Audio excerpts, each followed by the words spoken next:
अस्सलाम वालेकुम। मियाँ मोहम्मद बख्श लिखते हैं कि दुश्मन मरे तो खुशी ना करिए ते सजना भी मर जाना। मेरे सामने से पाकिस्तान नज़रियाती पार्टी के चेयरमैन शहीद हैदर साहब की एक वीडियो गुजरी है। मेजर गौरव आर्या साहब फरमा रहे हैं कि पहले भूख से मारा था, अब प्यास से मारेंगे। और फिर कहते हैं कि जी कटोरे के साथ पानी की बोतल भी ले जाना भीख मांगने के लिए। तो मेजर साहब, पानी आप लोगों ने रोक दिया है, सिंतास मायदा खत्म कर दिया है। अब खुदा का वास्ता जो पानी रोका हुआ है ना, आपके भगवान जी का वास्ता जो पानी रोका हुआ है आपने, वो पी लेना, गौमूत्र ना पीना। और ये जो आपका मीडिया 700-800 ट्वीट्स कर चुका है आपके सारे MLAs वगैरह कि जनाब अली क्या हमें कम से कम पाकिस्तान के 5 शहर तबाह कर लेने चाहिए। यकीनन इस काम के लिए पता है 5 शहर आप तबाह करेंगे तो इसके लिए तो आपको बहुत ज़्यादा मेहनत करनी पड़ेगी। सनी देओल को भी भेजना पड़ेगा, आपको अमिताभ बच्चन को भी भेजना पड़ेगा, आपको शाहरुख खान को भी भेजना पड़ेगा, आपको संजय दत्त को भी भेजना पड़ेगा, अक्षय कुमार को भी भेजना पड़ेगा। क्योंकि बॉलीवुड के डायलॉग्स के अलावा तो आप कुछ कर नहीं सकते। जब भी घर में घुस के मारना होता है आप अपनी फिल्मों में घुस के मार देते हैं। एंड होता अल्टीमेटली क्या है कि आप जब भी प्रैक्टिकली तशरीफ लाते हैं तो आपका कॉकरोच हम लोग मार गिराते हैं। अभिनंदन, जो आप हमारे 2 कवों को शहीद करने आते हैं, हमारे 2-3 दरख्त आपने गिराया, उसमें 2 कवे बैठे हुए, हम उस कवे का भी हिसाब रखते हैं। आप क्या समझते हैं हम जाफर एक्सप्रेस को भूल जाएंगे? आप क्या समझते हैं हम APS वाले अटैक्स को भूल जाएंगे? आप लोग क्या समझते हैं आपने हमारे 2 भाई ईस्ट एंड वेस्ट पाकिस्तान में तफरका डाला, नफरत डाली, हम भूल गए? हमने 50 साल बाद भी उस नफरत का जवाब दिया, हम इकट्ठे हो गए, हम एक पेज पे हो गए और आर पार दोनों पाकिस्तानों से हमने तुम लोगों को निकाला, तुम्हारी आइडियोलॉजी को निकाला, तुम्हारे पालतू कुत्तों और गुलामों को निकाला। तो इस पर भूल जाना कि आप तशरीफ लाएंगे और हम आपको चाय देंगे और आप कहेंगे कि जनाब टी बस फैंटास्टिक। पहले भी जिमखाने में आप आना चाहते थे, नाश्ता करना चाहते थे, हमने नाश्ता करवाया था, आप चाय पिला दी बड़े ऑनर के साथ, वो आप शायद भूल गए। इस पर तशरीफ लाइएगा, काबली पिलाओ कराएंगे आपको इंशाल्लाह ताला। जो वो क्लेम करते हैं कि जब इमरान अहमद खान न्याजी से ये यूथ जो है मुतरफ़र हो जाएगी, जब उनको छोड़ देगी तो फिर ये जो सारी की सारी यूथ है मेरी तरफ आएगी। तो वो जो इंडिया के अंदर एक क्या कहते हैं दहशतगर्दी का हमला हुआ है, मैं उसकी मज़म्मत करता हूँ।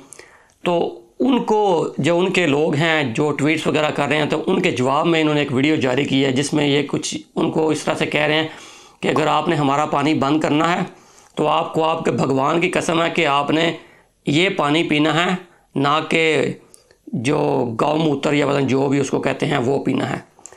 यार आप एक पाकिस्तान की नज़रियाती पार्टी के बंदे हो के या चेयरमैन हो के आप इस तरह की घटिया बात कर रहे हैं, आपको शर्म नहीं आ रही? वो उनका मज़हब है और ये तो इस्लाम के अंदर भी है कि आपने किसी दूसरे के मज़हब को बुरा नहीं करना। जवाब में वो आपके मज़हब को जब बुरा कहेंगे तो आपको बुरा लगेगा। तो आपको तो बेसिक एथिक्स ही नहीं पता, तो आप उठ के पाकिस्तान नज़रियाती पार्टी के चेयरमैन बने हुए हैं मुंह उठा के, और पता नहीं कैसे कैसे क्लेम्स कर रहे हैं। और साथ में ये भी कह रहे हैं कि जब आप लाहौर जिम खाना के अंदर चाय पीने के लिए आए थे या नाश्ता करने के लिए आए थे तो हमने आपको करने नहीं था दिया। और भाई जाके स्टैट्स देखें, जितना नुकसान पाकिस्तान को 1965 में हुआ था कम ही किसी जगह पे हुआ है। और फिर इसी तरह 1971 में उन्होंने आपके 2 मुल्क के 2 टुकड़े कर दिए हैं, और आप इधर कह रहे हैं कि हम लोग 50 साल के बाद भी नहीं भूले और हमने आपको उठा के उधर से बाहर मारा है। और यार कोई बात करने वाली किया करें। उसके बाद कह रहे हैं कि यार इस तरह तो आप पाकिस्तान के 5 शहर जो हैं वो तबाह नहीं कर सकते, आपको वो सनी देओल भेजना पड़ेगा, अक्षय भेजना पड़ेगा, शाहरुख खान भेजना पड़ेगा, अमिताभ बच्चन भेजना पड़ेगा, और पता नहीं कौन कौन से हीरो हैं वो भेजने पड़ेंगे, तब जाके क्या कहते हैं पाकिस्तान के 5 शहर तबाह होंगे। ये कोई बॉलीवुड का सीन नहीं है कि आप आएंगे और क्या कहते हैं तबाह करके चले जाएंगे। और फिर आपने ये भी जिक्र किया कि आपने पुलवामा अटैक के बाद पाकिस्तान के अंदर जो स्ट्राइक्स की थी, 2 कौवे शहीद हो गए या दरख्त वगैरह शहीद हो गए, आप उनका मजाक उड़ा रहे हैं कि उनका बंदे को अभिनंदन को पता नहीं अजीब गरीब से काकरोच कह के पुकार रहे हैं। यार थोड़ी सी कोई शर्म करें भाई। जंग के अंदर तो होता है इस तरह, अगर वो अटैक करने आया तो आपने मार दिया तो भाई ठीक है, सही किया है, लेकिन इस पे इतना आकड़ने की कौन सी ज़रूरत पड़ गई आपको कि भाई पता नहीं आपने बड़ा कोई मार्गा मार लिया है। आप उनसे कंपेयर करना है तो यार टेक्नोलॉजी के अंदर कंपेयर करें, फॉरेन रिजर्व्स के अंदर कंपेयर करें। आप पता नहीं किन चीज़ों पे, आपको पता नहीं किस चीज़ की आकड़ है कि आप किन किन चीज़ों के ऊपर खुद को कह रहे हैं कि पता नहीं आपने बहुत बड़ी अचीवमेंट कर लिया है। और साथ में ये भी बता रहे हैं कि हम लोग बलूचिस्तान के अंदर जो अटैक हुआ था, जो उन्होंने अगवा कर ली थी पूरी की पूरी ट्रेन 400 की, वो कह रहे हम वो नहीं भूले।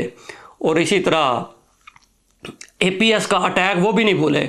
और यार जाके काम करें, स्टैट्स देखें जाके, और जो काम भी आप से नहीं हो पाता या आप सिक्योरिटी में फेल हो जाते हैं, आप चुप करके उसका जितना भी सारा का सारा मुद्दा वो इंडिया पे डाल देते हैं, जी सारा का सारा इंडिया कर रहा है। भाई आपका फेलियर है। बलूचिस्तान में 1947 से लेकर जितनी भी गुमशुदगियाँ हुई हैं, जितने भी जुडिशल किलिंग्स हुई हैं, सारी की सारी ये जो हमारी नंबर 1 मिलिट्री एजेंसियाँ हैं, ISI है, MII है, जो भी हैं इस तरह की घटिया एजेंसियां हैं, सारी की सारी तो ये कर रही हैं। वो यार किधर वो इंडिया बैठा हुआ है, वो बलूचिस्तान में आके कैसे अटैक कर सकता है यार। तो जब नेक्स्ट टाइम आप इस तरह की बात करें ना, कोई थोड़ी से होश के नाहूं लिया करें। आप एक पार्टी को रिप्रेजेंट कर रहे हैं, आप एक मतलब पार्टी तो चलो अलग बात है, आप पाकिस्तान के एक शहरी हैं, आप क्या कहते हैं इन नटशेल पाकिस्तान को भी रिप्रेजेंट कर रहे हैं कि आपकी ये घटिया सोच है। जब इंडिया का एक नॉर्मल बंदा आपकी वीडियो देखेगा तो उसके दिल में आपके लिए कोई अच्छी बात आएगी कि यार ये तो हमारे बड़े अच्छे लोग हैं, ये तो वो कहेगा ये तो घटिया, ये तो हमारे दुश्मन है, हमने तो इनको फड़काना है। फिर आप किस तरह की बातें करें। आप कोई ऑफिसर नहीं है, ना ही कोई आप किसी ओहदे पे बैठे हुए हैं कि भाई आपने उनको उनकी ट्वीट्स वगैरह आ रही हैं कि हम लोग पाकिस्तान को ये कर देंगे या वो कर देंगे। अगर आप किसी ऑफिशियल ओहदे पे बैठे हुए हैं तो फिर आपका स्टांस बनता है कि ठीक है यार, डिप्लोमेसी की एक रिक्वायरमेंट होती है कि भाई आपने इस तरह से बात करनी है उनको। लेकिन आप ना 3 में ना 13 में और पता नहीं आके अजीबोगरीब बढ़ के मार रहे हैं, और स्टैट्स कौन से उनको बता रहे हैं कि हम लोग जो बलूचिस्तान के अंदर ट्रेन का हादसा हुआ है उसको नहीं भूले, APS को नहीं भूले। तो भाई वो भी मुंबई हमलों को नहीं भूले, जिसका एतराफ़ आपके मियाँ मोहम्मद नवाज शरीफ साहब मीडिया के ऊपर कर चुके हैं। और ये जो आप ज़ुबान बोल रहे हैं ना, ये सारी की सारी वो ज़ुबान है जो आपके लॉन्च करने वाले बोलते हैं। आप समझ गए होंगे कि आपको किसने लॉन्च किया हुआ है। चलें, अब नेक्स्ट टाइम जब इस तरह की आप बात करें ना, तो पहले थोड़े से ना स्टैट्स देख लिया करें, तो फिर इस तरह की बात किया करें। अपना बहुत सारा ख्याल रखिएगा।